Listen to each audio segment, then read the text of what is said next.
भक्ता, आज मी स्वतः तुझ्याशी बोलण्यासाठी आलो आहे. तुझ्या मनात जे काही चालले आहे ना, ते मला सर्व माहीत आहे.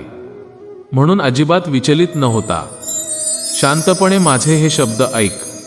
तुझ्या अंतरात्म्यात माझे हे शब्द खोलवर उतरू दे.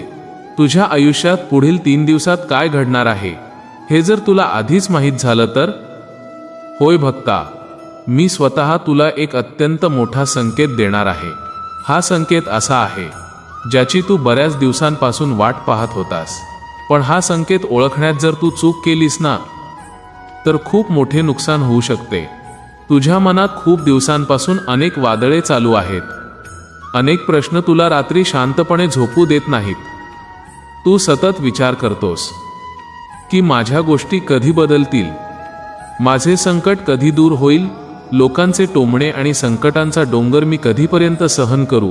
पण आता तुला काळजी करण्याची मुळीच गरज नाही, कारण मी तुझ्या पाठीशी उभा आहे. तुझ्या आयुष्यात लवकरच एक खूप मोठा बदल होणार आहे.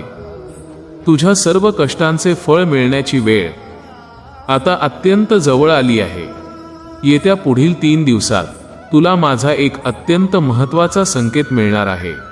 हा संकेत एखाद्या व्यक्तीच्या रूपात असू शकतो, एखाद्या विशिष्ट घटनेच्या रूपात असू शकतो, किंवा अचानक तुझ्या मनात आलेल्या एका विचाराच्या रूपातही असू शकतो.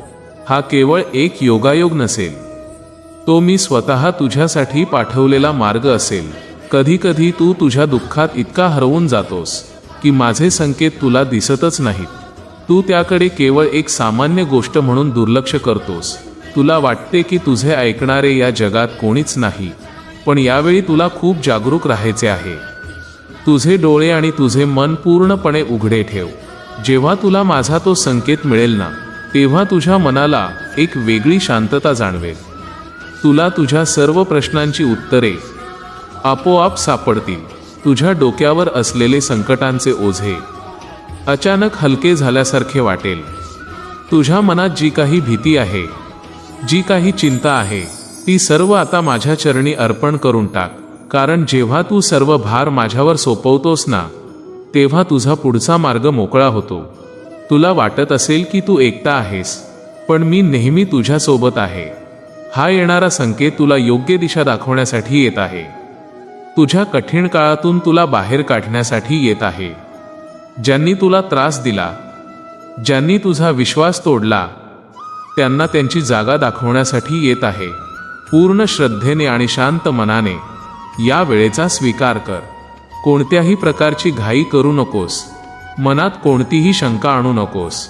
परिस्थिती कितीही कठीण असली तरी तुझा विश्वास डगमगू देऊ नकोस. मी नेहमी तुझ्या पाठीशी आहे. मी तुझा हात कधीच सोडणार नाही. भूतकाळात जे काही झाले ते पूर्णपणे विसरून जा आणि येणाऱ्या नवीन भविष्याचं स्वागत कर. तुझ्या चांगल्या दिवसांची सुरुवात आता होणार आहे. फक्त स्वतःवर आणि माझ्या शक्तीवर दृढ विश्वास ठेव. धीर धर बाळा. सर्व काही नक्की ठीक होईल. जर तुझा माझ्यावर पूर्ण विश्वास असेल तर आत्ताच कमेंट बॉक्समध्ये तुझी हजेरी लाव आणि लिही, स्वामी, मला तुमच्या संकेताची प्रतीक्षा आहे. श्री स्वामी समर्थ. श्री स्वामी समर्थ.